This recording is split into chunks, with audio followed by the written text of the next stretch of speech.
Hello दोस्तों, good morning. तो अब हम लोग आगे जो है कि पढ़ेंगे पास्ट परफेक्ट कंटिन्यूअस टेंस। दोस्तों, हम लोग जो है कि प्रेजेंट भी ख़त्म कर दिए, पास्ट भी आज ख़त्म करने के कगार पे हैं। आज हमारा पास्ट परफेक्ट कंटिन्यूअस टेंस का लास्ट ये हमारा वीडियो रहेगा। ये तो कोई लास्ट चीज़ है नहीं, ये तो अध्ययन का चीज़। हम बीसों बार 100 बार वीडियो बना देंगे आपको बताने के लिए, समझाने के लिए, या आपसे हम खुद समझने के लिए। ये कोई अंतिम और प्रारंभ नहीं है, लेकिन कहने का मतलब ये है कि हम लोग सीरीज में चल रहे हैं, तो समय का महत्व को देखते हुए काम करना है। टाइम इज वैल्यूएबल है, समय बहुत महत्वपूर्ण है। तो अगर मान लीजिए कि हम बोलेंगे कि हम पास्ट परफेक्ट कंटिन्यूअस टेंस कैसे हम समझेंगे, कैसे जानेंगे कि ये पास्ट परफेक्ट कंटिन्यूअस टेंस है। तो इसको हम लोग एक अपने भावना से हम लोग माने अपने दिमाग से माने थोड़ा सा इसको थोड़ा कसरत करेंगे कि past perfect continuous tense. Past का मतलब क्या हुआ? भूतकाल, माने भूत। पास्ट माने भूत, टेंस तो नहीं लगा, काल लगाएंगे। तो पास्ट माने क्या हुआ? भूत हुआ, ठीक है। और उसके बाद में ये परफेक्ट का मतलब पूर्ण हुआ, और कंटिन्यूअस का मतलब जारी हुआ, लगातार, कंटिन्यूअस होता है। तो भूतकाल में कोई कार्य लगातार जारी रहा था कुछ समय तक, जैसे भारतीयों, ठीक है, और अंग्रेजों के बीच सन 1858 से 1946 तक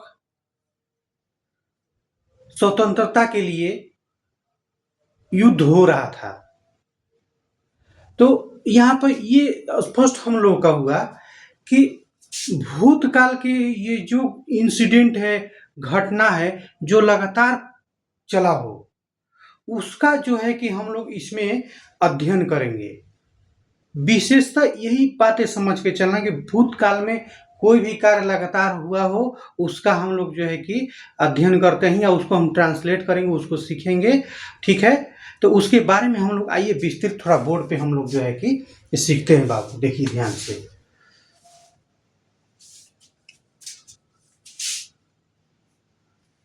इसे देखिए, पास्ट परफेक्ट कंटिन्यूअस टेंस, ठीक है। एक उदाहरण लेते हैं, जैसे गीता 2 घंटे से गीत गा रही थी। देखिए, तो यहाँ पे ये देखिए, गीता 2 घंटे से गीत गा रही थी, कोई बता रहा है या कोई देखा है, ठीक है। या कोई मान लीजिए उसकी माँ ही बोल रही थी, या उसके घर के भाई बोल रहे हैं, माने कोई भी जो परिजन, अरे वो तो 2 घंटा से गीत गा रही थी, फलना के घरे गई थी। तो इसको, इसी चीज को हम लोग को बनाना है। तो अब जहां लगातार हो जाता है बाबू, तो लगातार जहां कंटिन्यूअस, जो जो ही कंटिन्यूअस ये हमारे आए कंटिन्यूअस महाराज जी, तो क्या होता है? अब जैसे हैव बीन पहले लगता था, प्रेजेंट में हैव बीन लगता था ना बाबू, तो अब पास्ट में हैव की जगह क्या हो जाएगा? हैड बीन हो जाएगा।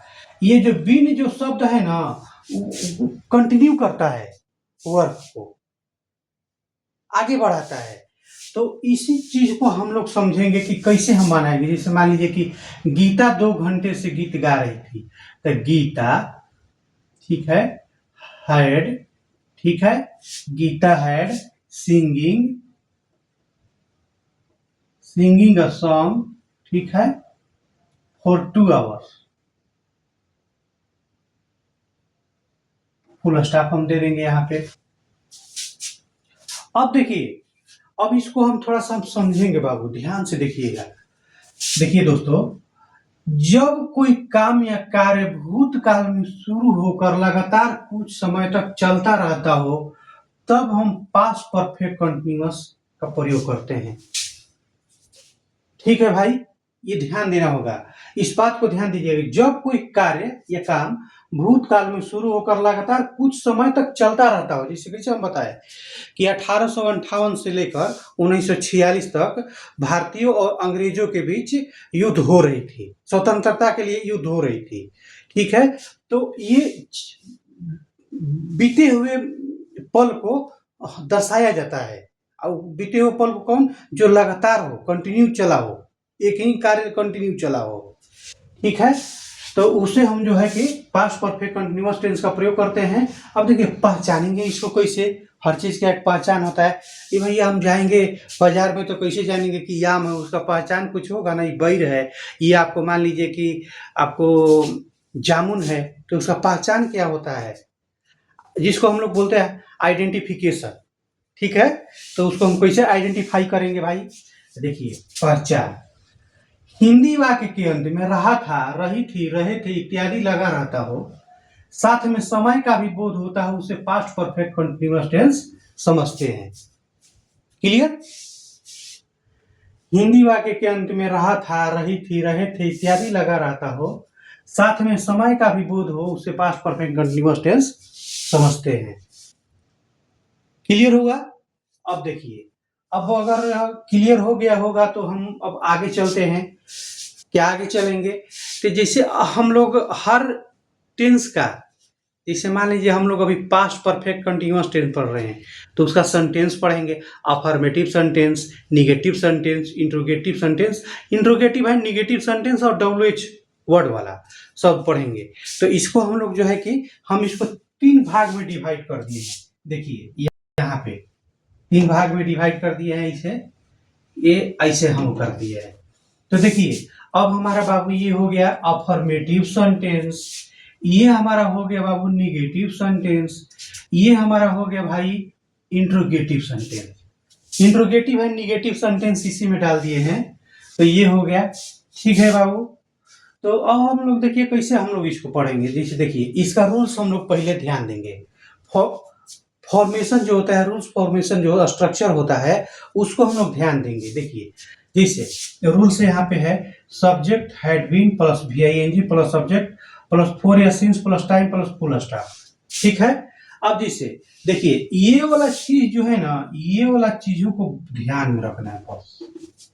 अगर बाय द वे हमसे कुछ मिस्टेक हुआ होगा दोस्तों, तो थोड़ा आप लोग भी बताइएगा। इसे तो हम खुद पढ़ा रहे हैं तो आप क्या बताएंगे, लेकिन कहीं कहीं आप लोग भी विद्वान लोग रहते हैं, तो थोड़ा सा कहीं छूट सकता है हमसे भी, तो हम थोड़ा सा आपसे भी कुछ हेल्प लेने की अपेक्षा रखते हैं। तो देखिए यहाँ पे देखिए बाबू, subject plus had been plus VING plus subject for since plus time plus full stop. मैं 2 घंटा से पुस्तक पढ़ रहा था। ठीक है, तो I had been reading a book for 2 hours.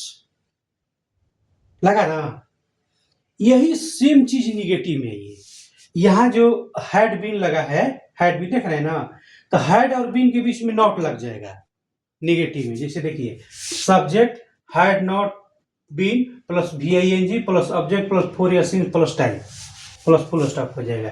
इस समय 2 घंटा से पुस्तक नहीं पढ़ रहा था, तो आई हैड नॉट बीन, देखिए देख रहे हैं ना भाई, देखिए यही केवल बस अंतर हुआ है। I had not been reading a book for 2 hours. अब उधर हम लोग चलते हैं इंट्रोगेटिव में। तो इंट्रोगेटिव सेंटेंस में क्या होता है लीला, देखिए ये जो हेड महाराज जो होते हैं, हेड महाराज ये वाले, ये पहले आ जाते हैं जब वाक्य क्या से प्रारंभ होता है। इंट्रोगेटिव में हमेशा याद रखना होगा कि वाक्य हमेशा क्या से प्रारंभ होता है। हम थोड़ा लिख देते हैं इसीलिए ना कि यहाँ पे हम थोड़ा सा हम दर्शा देते हैं कि जब वाक्य क्या शब्द से प्रारंभ हो तब। ठीक है बाबूजी, तो इंट्रोगेटिव है निगेटिव सेंटेंस, जैसे तो हेड पहले हो जाएंगे, सब्जेक्ट नॉट बीन VING वही रहेगा, ठीक है। क्रिया के प्रथम रूप में आईएनजी जुट जाएगा प्लस ऑब्जेक्ट फॉर या since plus time plus question mark.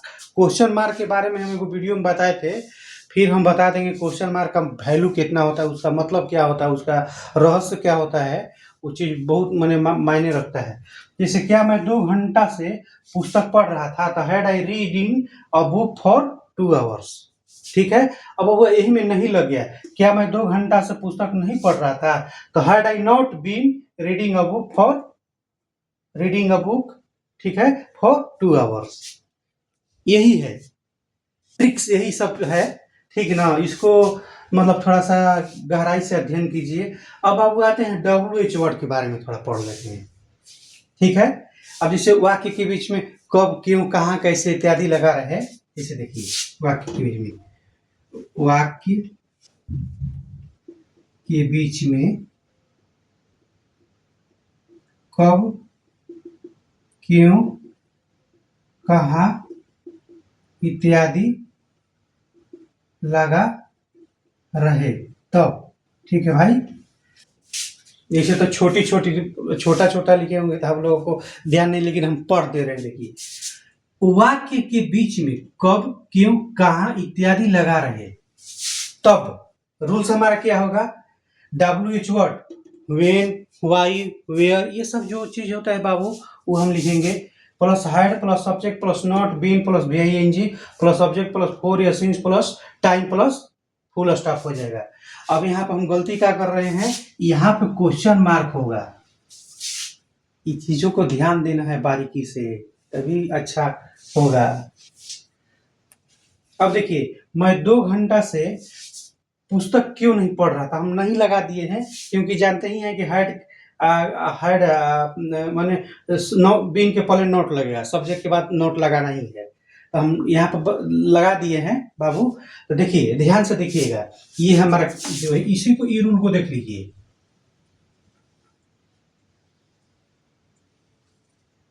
देखिए मैं 2 घंटा से पुस्तक क्यों नहीं पढ़ रहा था, तो क्यों तो वाई, ठीक है। देखिए WH वर्ड, उसके बाद में हैड, उसके बाद में सब्जेक्ट आई, उसके बाद में not been reading a book for 2 hours. तो इन सब चीज़ों को जो है कि हम लोग अध्ययन करेंगे, आप विस्तृत रूप से अपने से भी मतलब हम ट्रांसलेट करेंगे, ट्रांसलेशन बनाएंगे, आपको वाक्य बनाएंगे, इसको प्रैक्टिस कीजिए, मैक्सिमम प्रैक्टिस कीजिए। आप बुक रखिए या कोई भी मतलब एक जो है कि ट्रांसलेशन का बुक होता है, उसमें बहुत सारे प्रैक्टिस सेट दिया रहता है, उसको जितना प्रैक्टिस कीजिएगा उतना ही मतलब जो है कि अनुभव बढ़ेगा। और स्टडी में माने ये क्या होता है कि मतलब एक डीपली जो है कि आपका जो है माइंड में सेटअप बैठेगा कि मतलब ये जो है इस तरह का स्ट्रक्चर होगा, और फॉर्मूला और जो रूल्स होता है दिमाग में सेट हो जाएगा हमेशा के लिए। कहीं भी अगर मान लीजिए कंपटीशन में भी अगर कॉमन ईरर आए, कॉमन ईरर जैसे होता है, तो आप वहाँ पर सेटअप बैठा देंगे, अरे ये तो हैड, आप मान लीजिए कि हैड बीन दे दिया, वो नेगेटिव वर्ड है, तो आप तो मिलाइएगा कि हैड के बीच में हैड और बीन के बीच में नॉट रहता है, तो आप अपने से मार्क कर दीजिए कि नहीं यहाँ गलती है। तो इस चीज़ों को, सेटिंग को बैठाना पड़ेगा, रूल्स को बैठाइए ध्यान लगा के, ठीक है मेरे दोस्तों। आज तो हम लोग पास्ट परफेक्ट कंटिन्यूअस टेंस जो है कि धीरे धीरे समापन की तरफ हम लोग किए, और हम लोग इसके बारे में समझे भी, ठीक है। और आगे अब हम लोग फ्यूचर टेंस के बारे में पढ़ेंगे भाई, ठीक ना। तो इसको उतार लीजिए और देखिए, समझिए, और आगे हम लोग प्रयास करेंगे फ्यूचर टेंस बढ़िया से पढ़ें। तो चलते हैं दोस्तों, और नमस्कार, अपनी वाणी को विराम देते हैं।